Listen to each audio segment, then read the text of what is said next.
Franck Ferrand vous invite au cœur de l'histoire sur Europe 1. C'est un grand comédien que reçoit Franck Ferrand aujourd'hui. Bonjour Franck. Bonjour Anissa, bonjour à tous. J'ai un petit peu le sentiment de recevoir Molière en personne cet après-midi, puisque notre invité n'est autre que Philippe Cobert, qui jadis a immortalisé le grand homme à l'écran. Ensemble, nous allons évoquer Marcel Pagnol, dont il connaît bien l'univers, rappelez-vous, notamment les adaptations par Yves Robert au cinéma, des souvenirs d'enfance. Philippe Cobert y interprétait le père du jeune Marcel. Mais avant de parler de Pagnol, vous allez nous le raconter. Oui, comme chaque jour, d'abord le récit, aujourd'hui sur les dernières années de Pagnol, et puis ensuite l'entretien.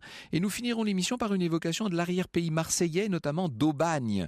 Aubagne, la cité natale de Pagnol, qui commentait ainsi la gloire de mon père.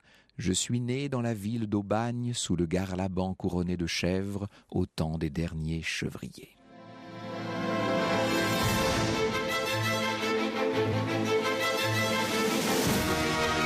Au cœur de l'histoire sur Europe 1.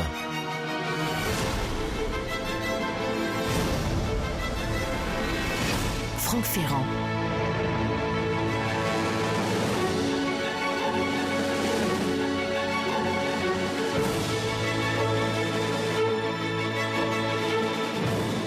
Marcel Pagnol est le poète de Marseille. Il est Marseille, bien davantage que Marius, que Cigalon, que Panis et même que César. Mais sans doute parce qu'il est l'incarnation même de Marseille, il est également marseillais.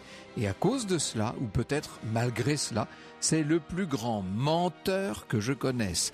Si Marcel Pagnol est illustre, s'il est de l'Académie, ce n'est pas seulement parce qu'il nous a apporté son cœur de sa province, aussi de sa Provence, mais le cœur de sa province tout entier. Cet hommage de Pagnol par le dramaturge Marcel Achard, qui était son ami, témoigne des attaches profondes de Pagnol avec cette terre natale que nous irons visiter tout à l'heure. Et évidemment que Pagnol, c'est le sud, la Provence, c'est Aubagne, Marseille et la Treille, même si son triomphe et sa mort sont évidemment parisiens. Marcel Pagnol, écrivain, dramaturge, cinéaste bien sûr et producteur, n'a jamais renié ses origines.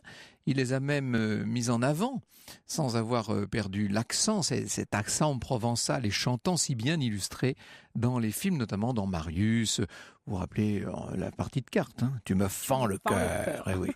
Pagnol disait « L'universel, on l'atteint en restant chez soi ».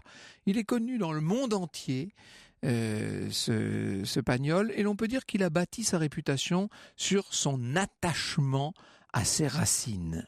Le 4 avril 1946, si je compte bien, il a 51 ans, il est élu à l'Académie française. Il n'est pas le seul ce jour-là, puisqu'en même temps que lui sont élus Jules Romain, Paul Claudel, Maurice Garçon, Henri Mondor. Il faut vous dire qu'on est au lendemain de la guerre et que l'Académie doit rattraper le temps perdu puisqu'elle n'avait procédé à aucune élection pendant tout le temps de l'occupation. On note que c'est la première fois qu'un académicien vient du cinéma, et ça étonne beaucoup les journaux de l'époque. Son acteur fétiche, Rému, lui lance le jour de son élection « Ça y est, cette fois, tu l'as ton chapeau d'encaisseur !» À 51 ans, Pagnol est célèbre. L'ancien professeur s'est depuis longtemps imposé au théâtre avec Topaz, bien sûr, puis Marius et Fanny, au cinéma avec les adaptations de ses pièces avec Angèle, César, Reguin, le Spoons, la femme du boulanger, la fille du puisatier. On peut dire qu'à la cinquantaine passée, Pagnol est un homme heureux. Il a épousé une jeune et jolie comédienne, Jacqueline Bouvier. Il vient juste de l'épouser en octobre 50. Ils auront 2 enfants, Frédéric et Estelle, qui mourra 2 ans et demi plus tard seulement. Il est reçu donc sous la coupole le 27 mars 1947. Grosse préparation pour cette cérémonie. Pagnol avait demandé à disposer de 200 places sous la coupole, 200 invitations, mais le quota était fixé à 20. Finalement, il en obtiendra 60. Ce bel habit d'académicien de Marcel, dit Jean-Jacques Gelot-Blanc, un costume vert et mordoré piqué à l'ancienne par les ateliers du couturier Lanvin, Jacqueline a amoureusement veillé à sa confection. Quant à l'épée portée sur le côté gauche, il devait s'agir de la réplique de celle du roi d'Espagne Alphonse XIII, un très bel objet financé par le syndicat des producteurs de films et la Confédération nationale du cinéma. L'orfèvre, ajoute Raymond Castan, a ciselé sur le pommeau de l'épée les masques de la tragédie et de la comédie, sur fond de pellicule cinématographique, les armes de Marseille et une croix de Malte, symbole du cinéma. Une pierre précieuse a également été incrustée dans le pommeau, une topaze, bien entendu.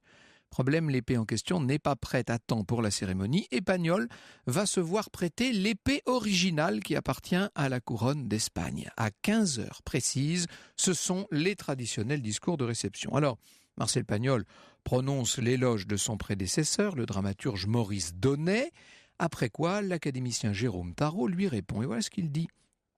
Comme dans une cérémonie du théâtre français à l'occasion de quelque anniversaire, il me semble en ce moment que je vois assembler autour de vous, et non autour d'un buste, tout ce peuple gracieux sorti de votre imagination, les Marius et les Césars, les Panis et les Fanny, les Topazes et les Merlus, la femme du boulanger, Angèle et combien d'autres. Tous ces santons marseillais qui sentent l'ail et la lavande, les coquillages et le pastis, les nostalgiques odeurs du vieux port. Nous les connaissons par cœur, vos héros tragicomiques. Nous savons tous leurs sentiments, tous leurs petits secrets, tous leurs travers. Il n'y a qu'un personnage dans votre univers pagnolesque qui demeure pour nous mystérieux. Ce personnage, monsieur, c'est vous-même. Est-il si mystérieux, Marcel Pagnol ? On peut dire que, certainement, à l'époque, au tout début des années 50, il l'est encore un peu. 4 ans plus tard, je dis au début des années 50, plutôt à la fin des années 40, là en l'occurrence. 4 ans plus tard, il est en train de travailler au scénario de Manon Dessources. Vous connaissez l'histoire, dans un petit village provençal perdu dans les collines, un étranger bossu, Jean de Florette, se heurte au Soubéran, à un papet, un homme rude, fier et violent, et à son neveu Hugolin, un jeune paysan torturé. Les Soubérans veulent racheter ses terres, ils vont boucher la source qui irrigue ses cultures, ils sont d'ailleurs aidés par les villageois, tout ça est une sorte de conspiration villageoise, et Jean de Florette va mourir épuisé. Or, quelques années plus tard, sa fille Manon, qui est devenue gardienne de chèvres, va découvrir ce qui s'est passé. Elle se vengera, elle apprendra comment détourner la source du village. Manon ne fera jaillir l'eau que lorsque le crime aura été reconnu et Hugolin, amoureux d'elle, se pendra à la branche d'un olivier, car il sait qu'il l'a perdue pour toujours. C'est vrai que le terme qui convient mieux, somme toute, que mélodrame, c'est bien le terme de tragicomédie. Voilà ce qu'aura, somme toute, écrit Pagnol des tragicomédies. Manon Dessources évoque bien sûr les souvenirs d'enfance de Pagnol, ses vacances familiales dans les collines, nous y venons, et dans le manuscrit du film, on cite Aubagne à 25 reprises. Le film est tourné à l'été 52, donc à La Treille, un village à flanc de colline qui dépend de Marseille. Il fait très chaud. Manon est interprétée par Jacqueline Pagnol, Hugolin par un acteur marseillais, Rélis. Quant à Fernandel, il avait refusé ce rôle-là. C'est peut-être pas plus mal d'ailleurs. L'ambiance est très bonne, le succès sera extraordinaire et on peut dire que c'est une revanche car depuis quelques années, la carrière de Pagnol avait tendance à marquer un peu le pas. Mais surtout, ce qu'il ne pouvait pas deviner, c'est qu'en se replongeant dans ses souvenirs pour écrire le scénario de ce film, Marcel Pagnol allait tout simplement rouvrir la boîte déjà fermée depuis longtemps de ses plus vieux souvenirs. Vous nous parliez il y a un instant, Franck Ferrand, de Manon Dessources. Et bien voici la bande originale, un extrait de la bande originale de La gloire de mon père, un film qui doit vous rappeler bien des souvenirs. Un film d'Yves Robert et une musique signée Vladimir Cosma. Alors nous parlons des dernières années de la vie de Marcel Pagnol cet après-midi sur Europe 1. Il est né à Aubagne, il est très attaché à sa Provence natale, comme on vient de le voir dans Manon Dessources. Vous en parliez, Franck. Et ce film est sorti en 1952. L'écrivain et réalisateur est-il si attaché à sa Provence au point d'y vivre? Non, il n'y vit pas. Vous savez, il est très très occupé, Pagnol. Il ne voyage pas parce qu'il a peur de l'avion et il ne monte pas sur les bateaux.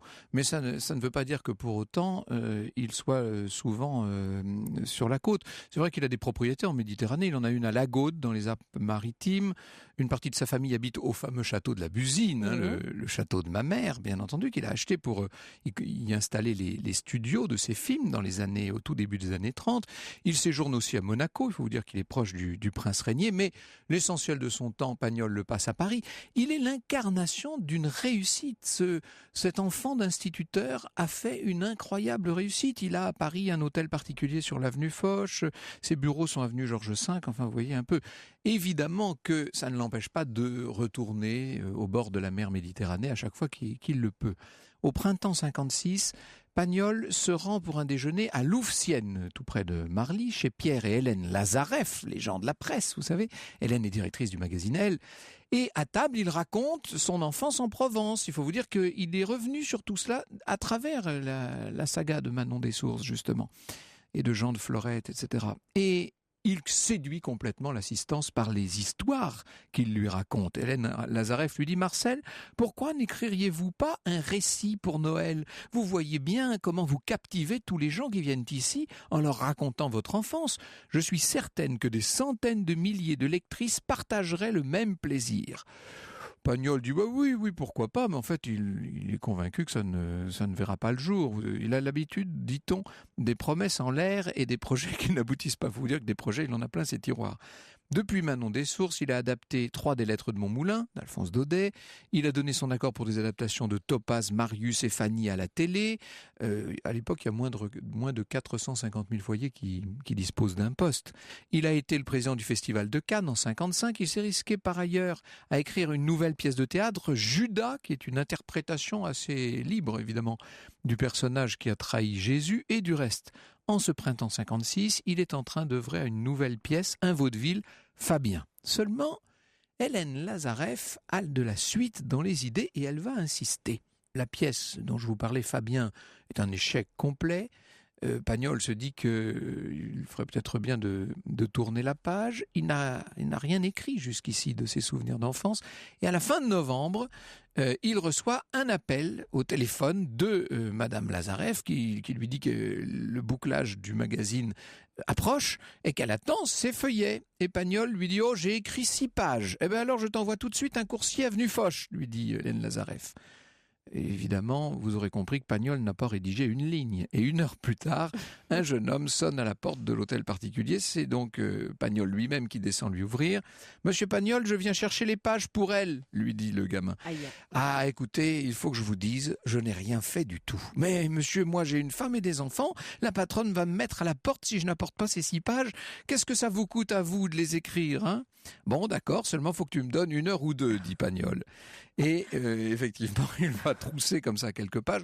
Il lira plus loin puisque le 3 décembre 1956 paraît donc le numéro spécial Noël de Elle et en bonne place les souvenirs d'enfance de Marcel Pagnol qui commence par le château de ma mère.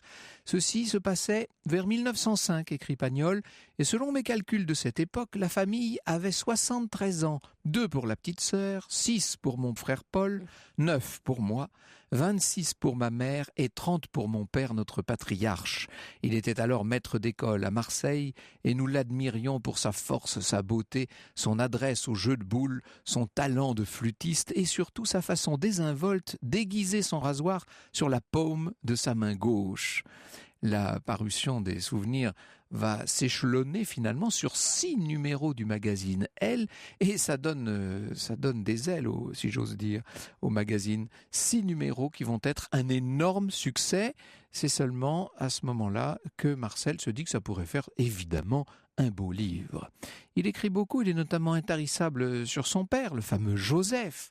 Le 31 octobre 1957 paraît donc le premier tome des souvenirs d'enfance, La gloire de mon père. Il y retrace sa prime jeunesse dans la ville d'Aubagne. Il est né le 28 février 1895 au 16 cours Barthélemy. Alors il parle bien entendu de cet éperon rocheux qu'on appelle le Gare-la-Bangue qui domine à 715 mètres de hauteur Aubagne et tout l'arrière-pays.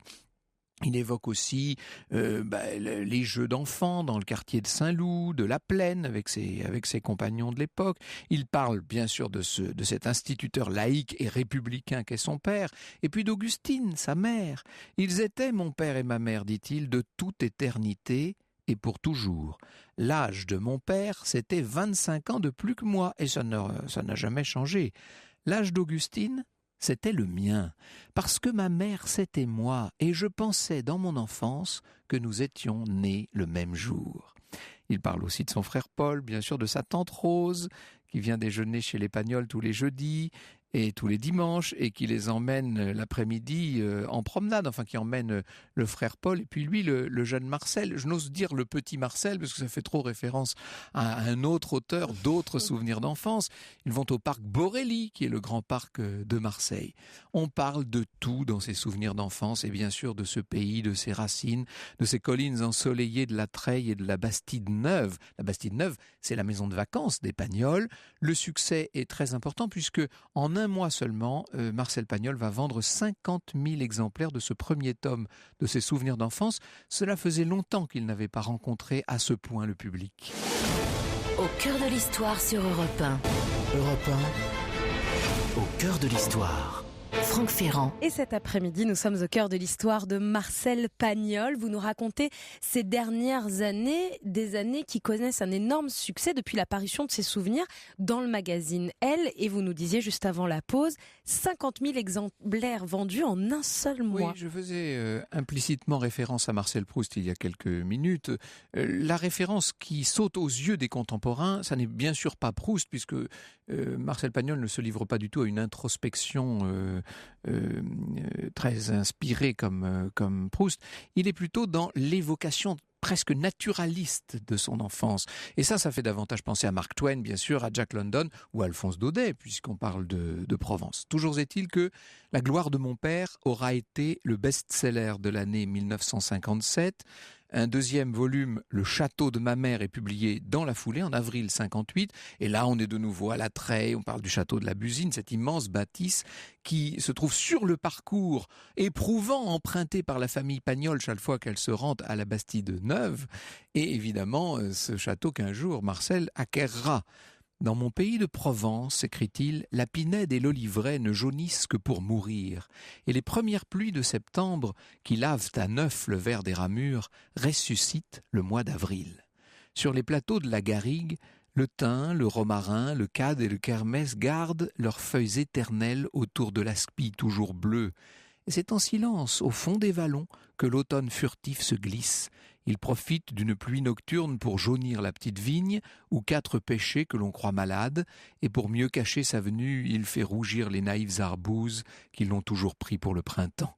C'est ainsi que les jours des vacances, toujours semblables à eux-mêmes, ne faisaient pas avancer le temps, et l'été déjà mort n'avait pas une ride.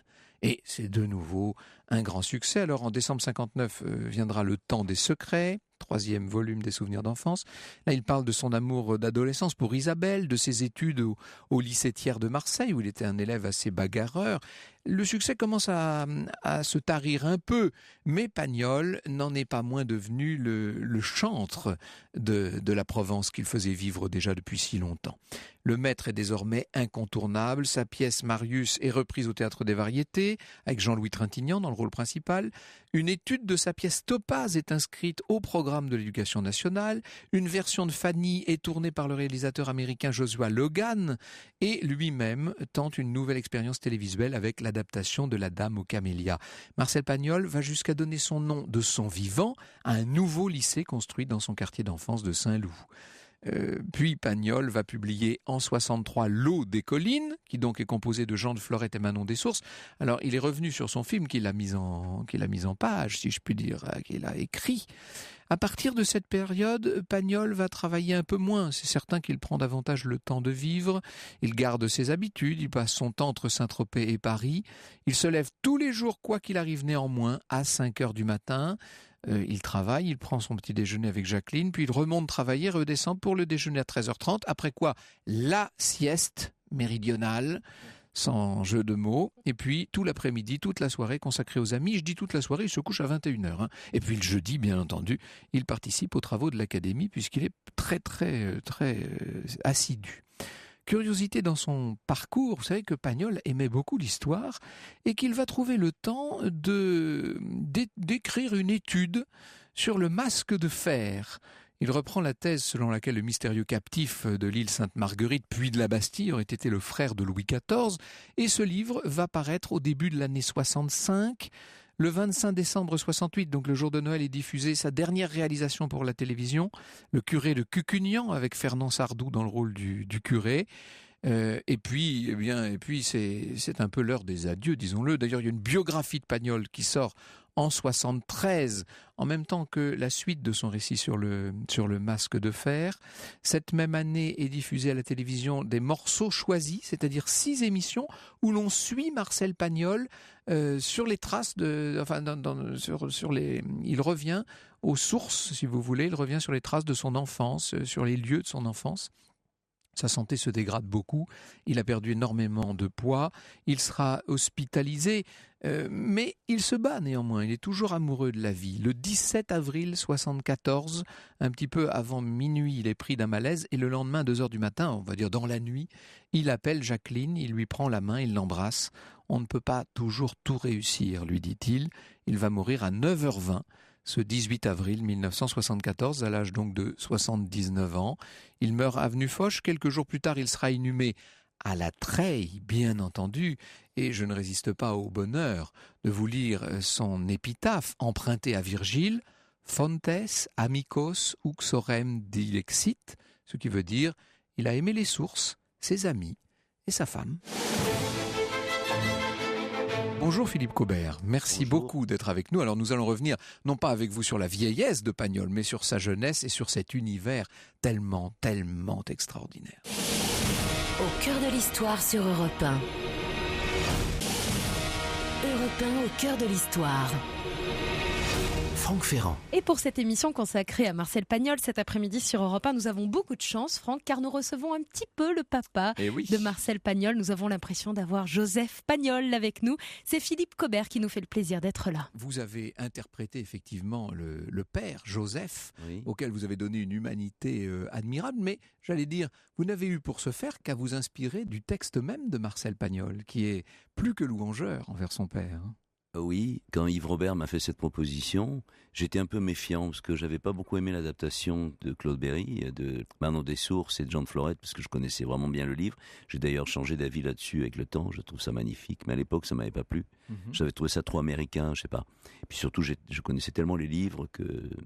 Oui, le film s'éloignait un peu de l'univers habituel. C'est-à-dire, je le trouvais trop modernisé, très je sais léché, pas. oui, Enfin, bref, mais je vous répète, vraiment, avec le temps, j'ai changé d'avis.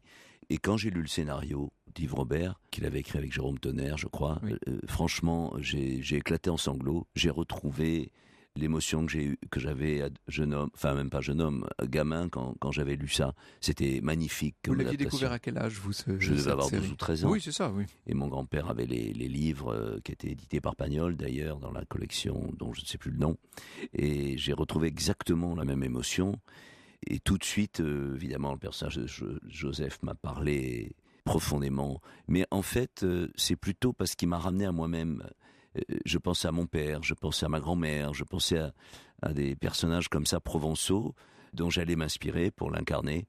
Et aussi de Pagnol lui-même, dont j'avais écouté beaucoup l'extraordinaire discours de réception de l'Académie française où il parlait de Marcel Achard, son vieux pote. Enfin, c'était à mourir de rire.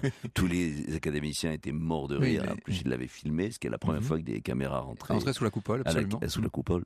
Donc voilà, c'était vraiment une affaire très intime qui s'est produite là. Et vous connaissiez bien entendu le reste, si je puis dire, d'abord les films, parce que ce qu'on a tendance à oublier nous aujourd'hui, c'est que Marcel Pagnol est entré dans l'imaginaire collectif à travers ses films. Bien sûr. Même si son théâtre avait précédé les films, mais ce sont bien les films qui l'ont fait connaître au grand public, à commencer par la célèbre trilogie, bien sûr. Oui. C'est-à-dire l'œuvre de Pagnol est vraiment protéiforme, enfin il y a tout quoi, il y a les livres, il y a les films, il y a les pièces, il lui manquait plus que de jouer. Mais c'était presque le cas parce qu'il avait une telle affinité avec les acteurs que c'est presque comme s'il jouait lui-même. C'est curieux qu'il n'ait pas joué d'ailleurs à une époque où un Sacha Guitry par exemple jouait ses textes. Lui aurait pu le faire parce qu'il avait la faconde. Peut-être il ne devait pas avoir l'envie en fait parce qu'il faisait vraiment il faisait tout ce dont il avait envie, il le faisait. Mais c'est vrai que c'est une œuvre extraordinaire. Alors c'est les films bien sûr qui l'ont fait connaître parce que le cinéma et surtout à l'époque c'était le moyen de culture populaire. Mais ce qui est extraordinaire c'est la totalité de l'œuvre quoi. Et ce texte, quand on prend cette trilogie qui a été souvent reprise depuis au théâtre et au cinéma, bien entendu, Marius, Fanny et César, Je parlais tout à l'heure de tragicomédie, là c'est plutôt du mélodrame, enfin c'est difficile de... C'est un peu les deux, disons, c'est un peu les deux. Moi je vois ça comme la tragédie. Alors, c'est presque une tragédie. Marius, Fanny, en tout cas les deux premiers, et même le troisième, pour moi je vois une tragédie grecque, mais sous forme de comédie. C'est Ariane, je vais encore parler d'Ariane Nouchkine, oui, bien sûr. Qui a écrit ça récemment dans une interview, qui disait finalement la comédie c'est de la tragédie déguisée avec un masque. Et vraiment, en ce qui concerne la trilogie de Pagnol, je trouve ça tout à fait adéquat. C'est une tragédie, mais terrible, l'histoire de Fanny, l'histoire de... Oui. Cette scène où l'on voit Marius, c'est-à-dire Pierre Freinet, on est dans le deuxième opus, c'est dans Fanny, il revient après son espèce de tour du monde dans la marine à voile, n'est-ce pas ? Et évidemment, entre-temps, Fanny n'a pas pu l'attendre, elle a son enfant, etc. Et quand elle lui dit « Oh Marius », il y a une espèce de... Qui peut résister à ça ? C'est de l'émotion, ce sont des vies brisées, et digne. Et d'ailleurs, Orane de Mazy, c'était la compagne de Pagnol, mais c'était une comédienne qui appartenait si j'ose dire, à Dulin. C'était une comédienne, une tragédienne. C'était une tragédienne. Elle avait fait les grandes heures du cartel. C'était plutôt une actrice intello, comme on dirait aujourd'hui. C'est ça, oui, absolument. C'est intéressant. Vous aviez découvert la trilogie Marius, Fanny, César par le disque Oui, parce que mon grand-père, encore une fois, c'était lui qui avait toute l'œuvre de Pagnol. Il avait les disques.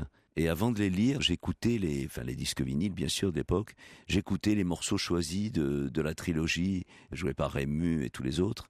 C'est pour ça que j'ai toujours eu à cœur d'enregistrer mes spectacles, parce que je me rappelle du gamin que j'étais qui découvrait les pièces, comme ces pièces par les disques. Vous n'auriez pas voulu monter, vous, cette trilogie ? Si, j'ai voulu monter Marius, parce que, j'ai voulu il y a 20 ans, maintenant je ne sais plus combien de temps, parce qu'en fait, j'avais trouvé un César. C'était André Benedetto, qui était un grand acteur, poète avignonnais. Je ne lui en ai jamais parlé, j'ai pas osé. Et j'avais rencontré, mais je voulais être sûr de mon projet, j'avais rencontré Jacqueline.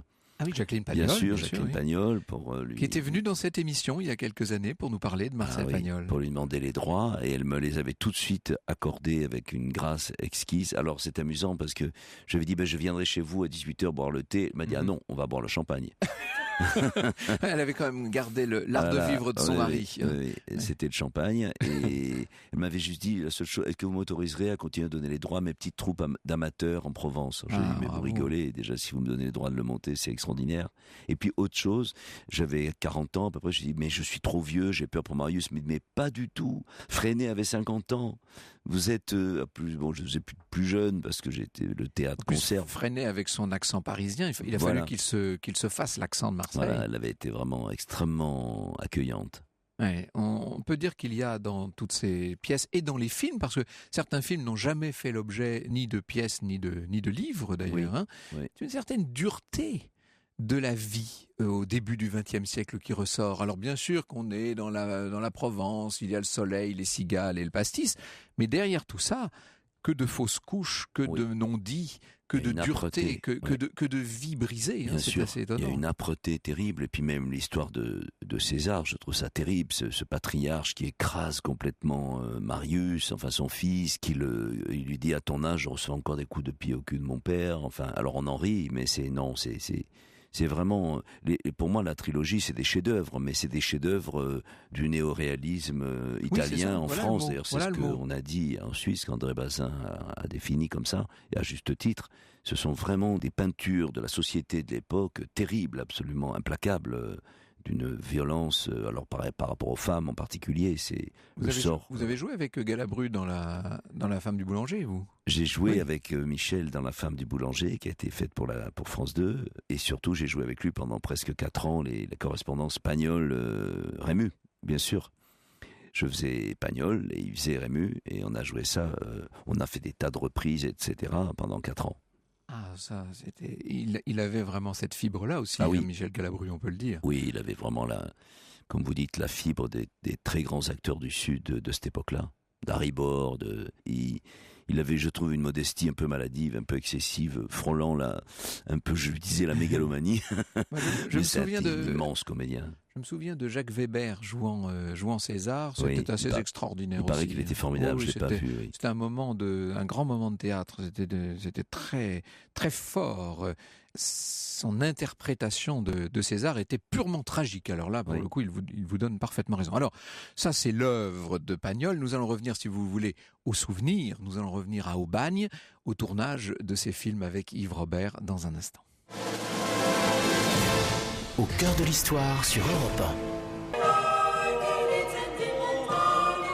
Un extrait de la bande originale du film Jean de Florette, réalisé par Claude Berry, sorti en 1986 avec entre autres à l'affiche Yves Montand, Daniel Auteuil et Gérard Depardieu.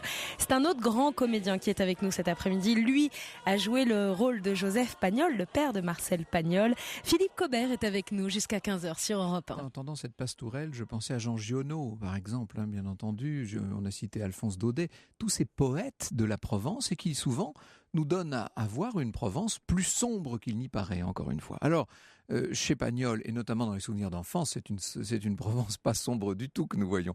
Elle est pleine de couleurs, pleine de lumière et de soleil, et d'une poésie aussi. Il y a quelque chose d'appliqué dans la poésie de Marcel Pagnol, dans la façon dont il l'a... D'appliqué, c'est-à-dire ? C'est une écriture assez rigoureuse, assez traditionnelle d'une certaine manière.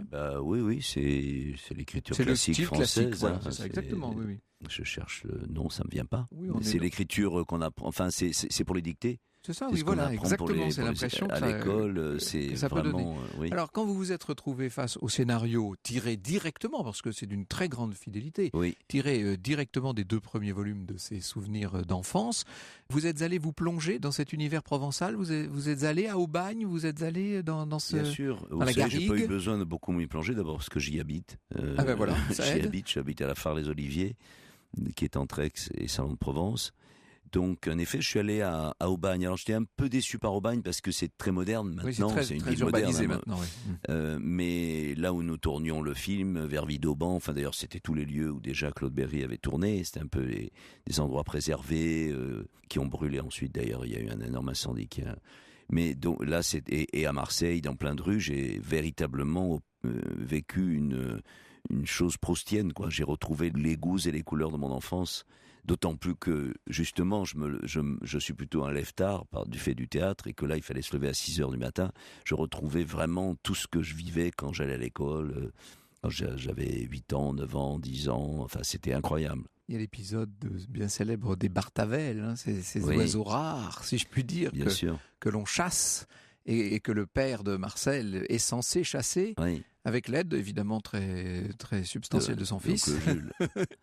Et ça aussi, c'était une chose très personnelle, parce que moi, j'ai connu mon père, mon oncle, enfin, tous les gens partir à la chasse. Quand on allait en week-end dans la maison de mes grands-parents, à la Phare, où j'habite maintenant, ils partaient avec leurs fusils, leurs cartouchières, et il y avait cette fascination, cette admiration que nous portions, que jeunes portaient à leur père, avec cette image guerrière, presque.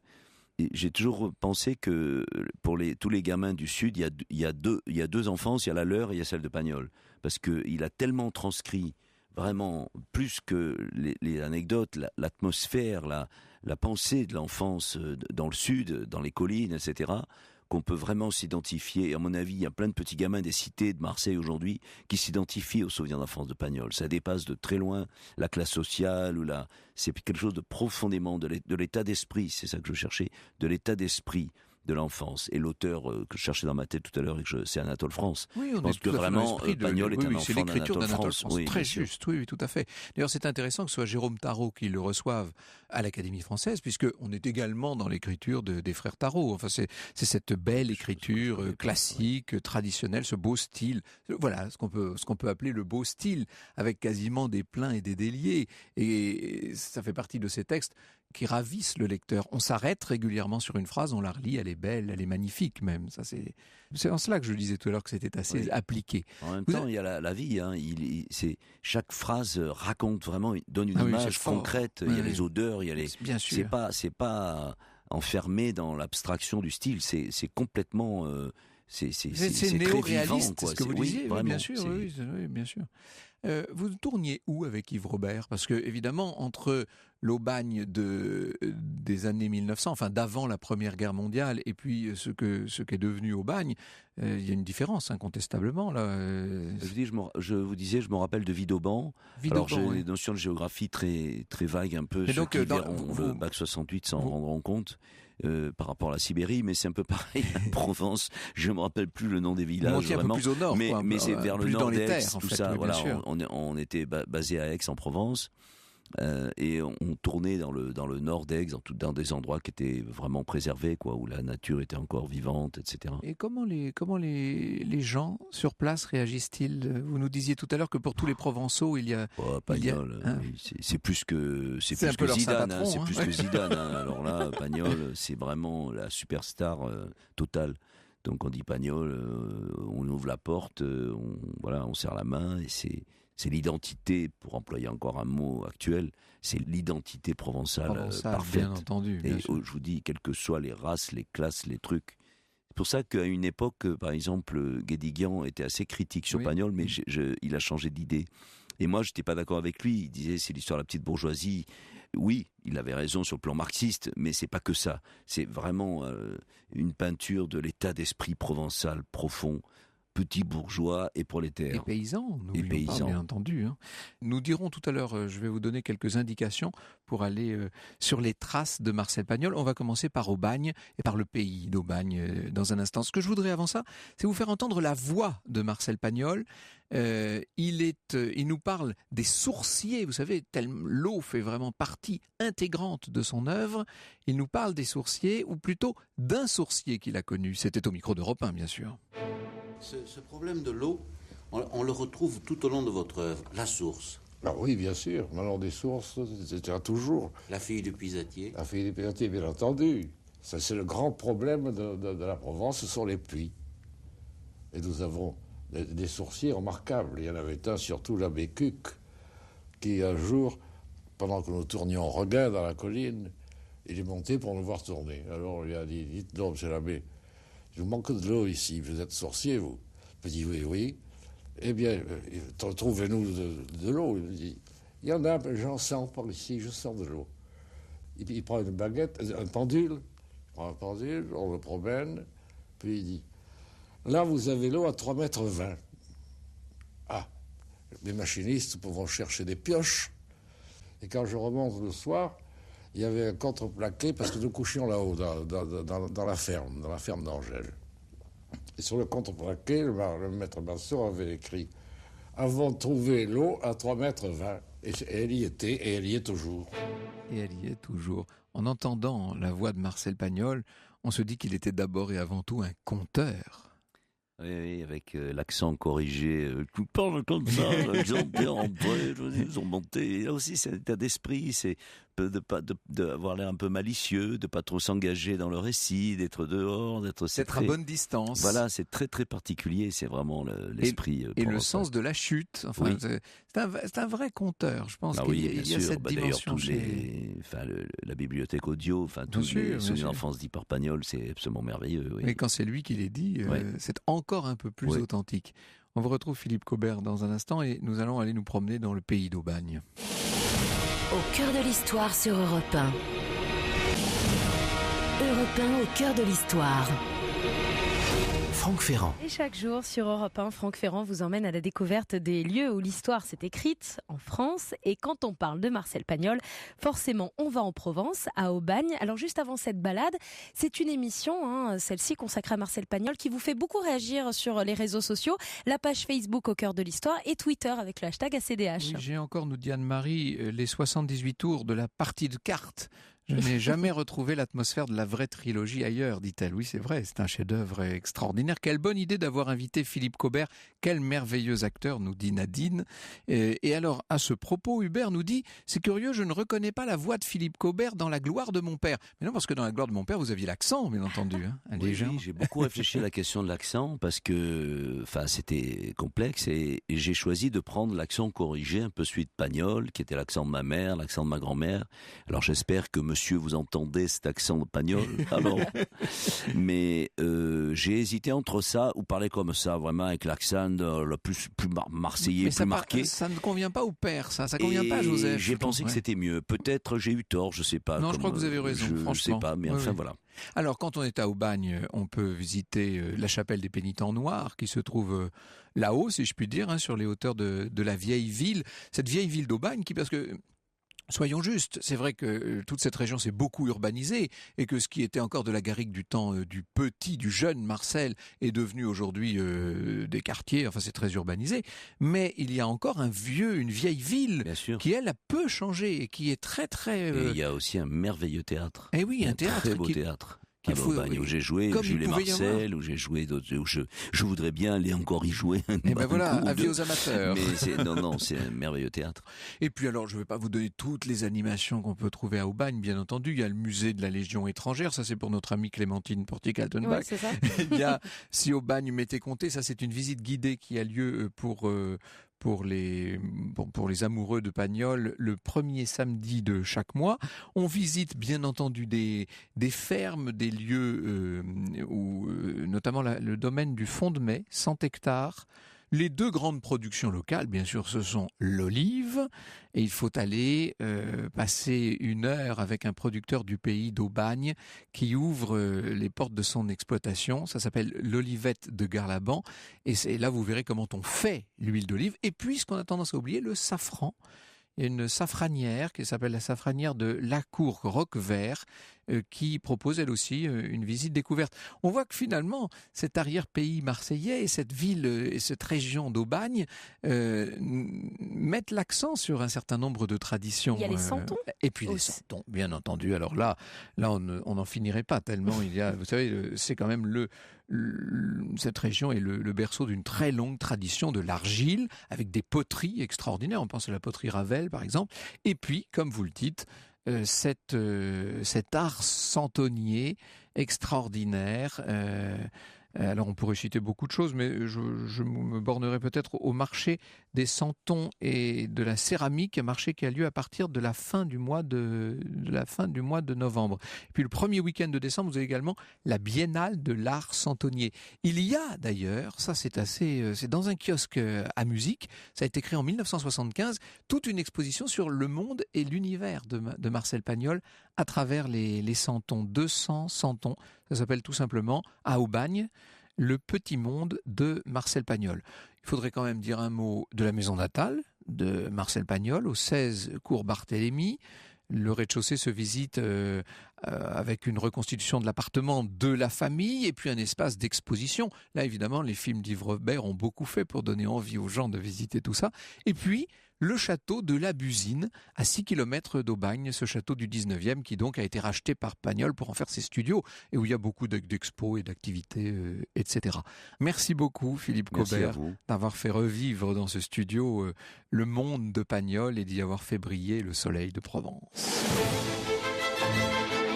Et dès demain, chère Anissa, nous avons rendez-vous à 14h au cœur de l'histoire. Nous serons au XIIIe siècle demain et vous nous raconterez les vêpres siciliennes.